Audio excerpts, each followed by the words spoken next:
हिमाचल प्रदेश विधानसभा का बजट सत्र चला हुआ है और मुख्यमंत्री सुखविंदर सिंह सुक्खू ने अपने कार्यकाल का तीसरा बजट पेश किया है। अभी हमारे साथ खास बातचीत के लिए सुजानपुर से कांग्रेस के विधायक कैप्टन रंजीत सिंह जी हैं। इनसे बातचीत करेंगे। सर, किस तरह से देखते हैं आप इस बजट को? क्या बेनिफिट जो है इसमें आम वर्ग को देने की कोशिश की गई है आपकी सरकार द्वारा?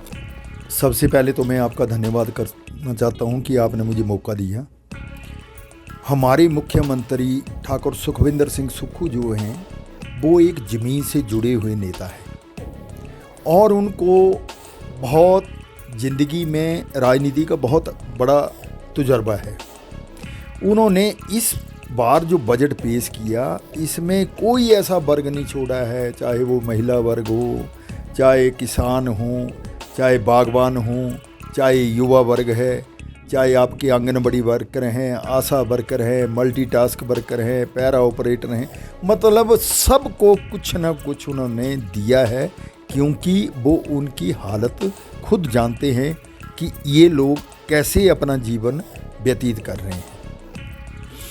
इन्होंने जैसे किसानों के लिए मक्की के मूल्य आटे में वृद्धि की गई, गेहूं के मूल्य में वृद्धि की गई है, ताकि किसान ज़्यादा से ज़्यादा जो फसल की तरफ ध्यान दें। और यहाँ तक नहीं, अगर उनकी फसल को आवारा पशुओं और जंगली जानवरों से नुकसान है तो कांटेदार तार और उसके बाद जालीदार तार जो है उनकी प्रोटेक्शन के लिए खेतों के लिए लगाई जाएगी, ताकि लोग ज़्यादा से ज़्यादा खेती करें। दूसरा, जहाँ पे ज़्यादा ही नुकसान है वहाँ पे जैसे हम हल्दी है और इसकी भी अगर खेती करते हैं तो इसके लिए भी उन्होंने इसका भी मूल्य 90 रुपये किलो कर दिया है, जो कि एक किसान के लिए बहुत बड़ा तोहफा है। अगर कुछ भी नहीं करेंगे, अदरकी बीज देंगे जिसको जंगली जानवर भी नहीं खाता है, ना आवारा पशु खाता है, तो उससे भी जो किसान है उसकी आमदन बढ़ेगी। युवा कैसे नशे से दूर रहें, मैं अपने विधानसभा क्षेत्र के बारे में बताना चाहता हूँ कि हमारे क्षेत्र में एक सुजानपुर टीरा में इतना बड़ा ग्राउंड है, ग्रासी ग्राउंड, जो पूरे हिमाचल प्रदेश में बहुत बड़ा है। तो मुख्यमंत्री जी से मैंने युवाओं को कैसे हम नशे से दूर रखें, इसके लिए मैंने डिमांड रखी कि यहाँ पे सर एक सिंथेटिक ट्रैक लगाया जाए, ताकि बच्चे हमारे और सैनिक स्कूल के उस ट्रैक के ऊपर दौड़े, एक पुलिस में भर्ती हों, चाहे फौज में भर्ती हों, चाहे फिज़िकल फिटनेस के लिए वहाँ पे कार्य करते रहें। इससे फ़ायदा ये हो जाएगा कि बच्चे जो है नशे से हटके उस सिंथेटिक ट्रैक का प्रयोग करेंगे और आने वाले समय में जब वो लग जाएगा तो मैं हर तीसरे महीने वहाँ पे 9 साल से लेके 19 साल 20 साल तक के बच्चों के अलग अलग कैटेगरी में कंपटीशन कराऊंगा और उनका ध्यान आकर्षित स्पोर्ट्स की तरफ करूंगा। मेडल जीतना मायना नहीं रखता है, अगर उस बच्चे ने स्पोर्ट्स की टी शर्ट डाल ली है तो आप समझ लीजिए कि वो नशे से दूर हो गया। एक तो वो फिज़िकल फिट रहेगा और मेंटली बहुत स्ट्रॉन्ग रहेगा। अगर मेंटली और फिज़िकल फिट रहेगा तो वो कभी भी अपने जीवन में धोखा नहीं खाएगा, क्योंकि वो हमेशा स्ट्रगल करने की मनसा रखेगा और हमेशा मेहनत करेगा और अपने जीवन में एक न एक दिन ज़रूर सफल होगा।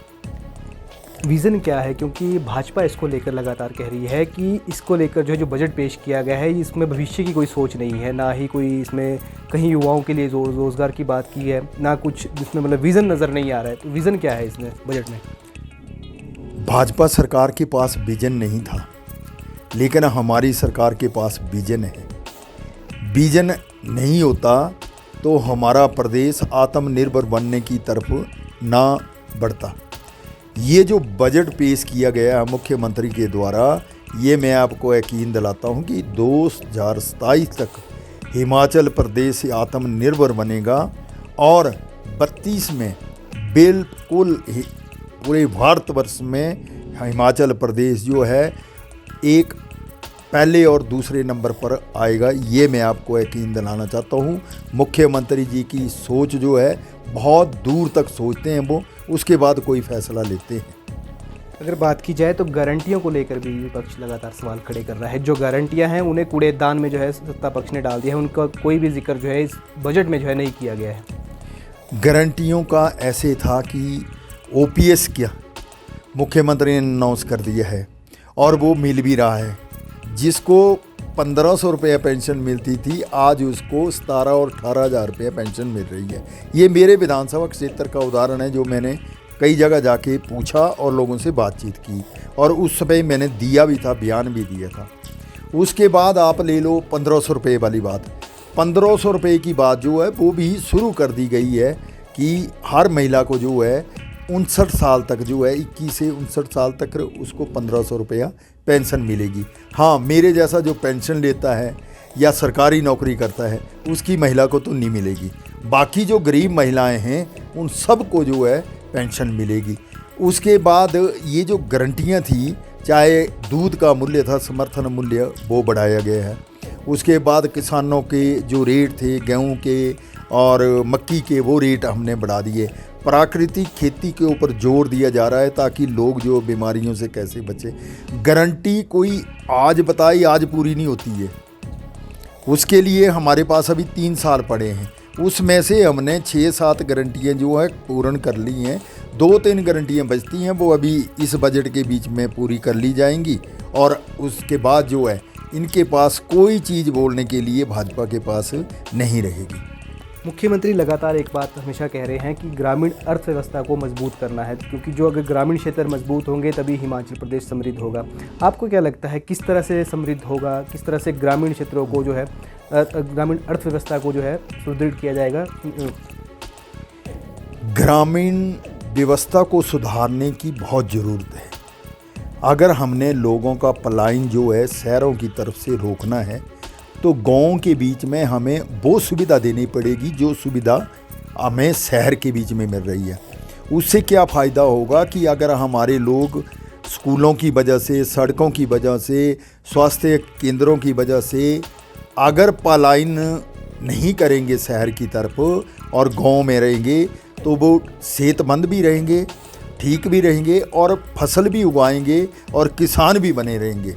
इसलिए गांव के बीच में अच्छे स्कूल, पानी की सुविधा, सड़कों की सुविधा जब हम उपलब्ध करवा देंगे अच्छे तरीके से, तो हमारे शहर और गांव के बीच में कोई फ़र्क नहीं रहेगा और उससे हमारा विकास जो है, अगर किसी गांव को आप या ग्रामीण के क्षेत्र को सुधारेंगे, उसको डेवलपमेंट करेंगे, तो शहर अपने आप ही सुधर जाता है।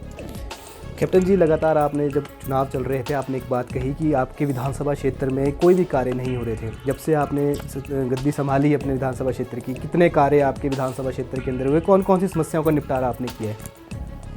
अभी मैं आपको बताना चाहता हूं कि मुख्यमंत्री ने जो पिछले 12 साल में सुजानपुर में काम नहीं हुआ है, अभी कभी अगर आप सुजानपुर में चक्कर लगाएं तो आपने बस स्टैंड के ऊपर रेन शेल्टर देखना है। एक वो पूरे हिमाचल प्रदेश के बस स्टैंडों पे नहीं मिलेगा आपको। वो मुख्यमंत्री जी के आशीर्वाद से हमने बनाया। उसके बाद सुजानपुर का नक्शा जो हमने चेंज कर दिया, चाहे वो कार पार्किंग हो, वहाँ पे 1-1 फीट के खड्डे पड़े थे, वहाँ पे हमने बजरा डाल के, पत्थर डाल के, सीमेंट डाल के उसमें टाइल की व्यवस्था की और टाइलें डाली गई। उससे स्पेस भी खुल गया। जहाँ पे 1 गाड़ी लगती थी वहाँ पे अभी 3-4 गाड़ियाँ 1-1 लाइन में लग रही हैं। वो हमने ट्राला यूनियन के लिए भी वैसे ही किया और कुछ जगह अभी तक बची है, उसको भी हम डेवलप करेंगे होली मेले के बाद। और जब आप ट्यालों के ऊपर जाएंगे आपको सेल्फी पॉइंट मिलेंगे, आपको ब्रह्मा जी की मूर्तियाँ मिलेंगी, आपको चौकों के ऊपर अच्छे पोस्टर में मूर्तियाँ मिलेंगी। ऐसे काम जो हमने सुजानपुर को सुंदर बनाने के लिए किए हैं, मुख्यमंत्री जी के आशीर्वाद से हमारा सुजानपुर प्यारा सुजानपुर बनाने की पूरी कोशिश की जा रही है। इसमें मैंने आपको बता दिया कि सड़क के काम जोरों पे चले हुए हैं। शहर के बीच में एक सिंथेटिक ट्रैक बनेगा। सैनिक स्कूल के लिए बिल्डिंग बहुत ख़राब थी, उसके लिए 3 करोड़ रुपया मुख्यमंत्री जी ने बजट में दे दिया। जो डाइट पिछले कितने सालों से चली हुई थी 10 रुपये जो सरकार देती थी, मुख्यमंत्री ने सीधी ही 10 रुपये से 50 रुपये कर दी है। इसलिए सुजानपुर के विकास में 6 महीने में ही सुजानपुर का नक्शा चेंज हो गया है और लोग खुद बोल रहे हैं कि सुजानपुर का नक्शा जो है बदली हो गया है और सब बोल रहे हैं हमारा सुजानपुर प्यारा सुजानपुर।